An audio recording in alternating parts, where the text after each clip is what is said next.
तिरसुलवा चम चम चमके चमकेला चांद लीला रावा हो। हाथे तिरसुलवा चम चम चमके चमकेला चांद लीला रावा हो।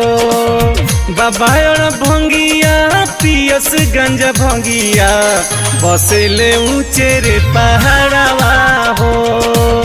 बाबा भंगिया पियस गंज भंगिया बसेले ऊंचे रे पहाड़वा हो।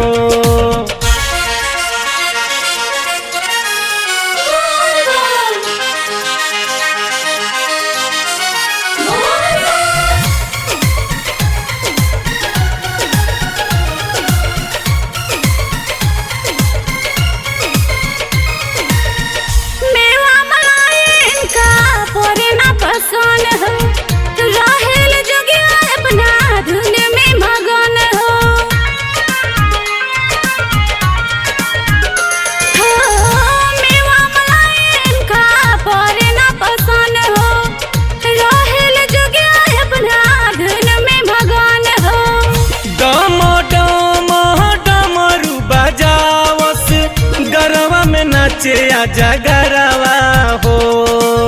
बाबा भंगिया पियस गंज भंगिया बसेले ऊंचे रे पहाड़वा हो।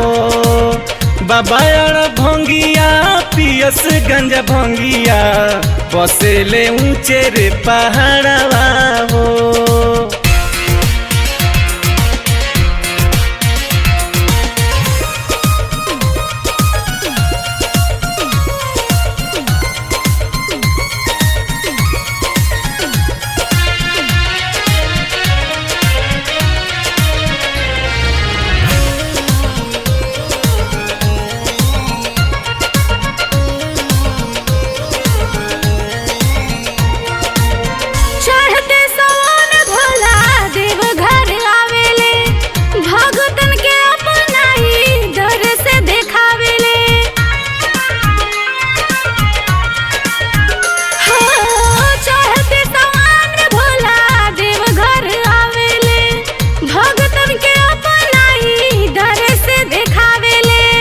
चढ़ेला जलवा शिव के शिवालवा जय जय गुंजे जय करवा हो।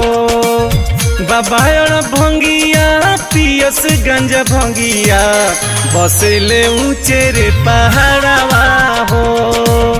बाबा भंगिया पियस गंज भंगिया बसेले ऊंचे रे पहाड़वा हो।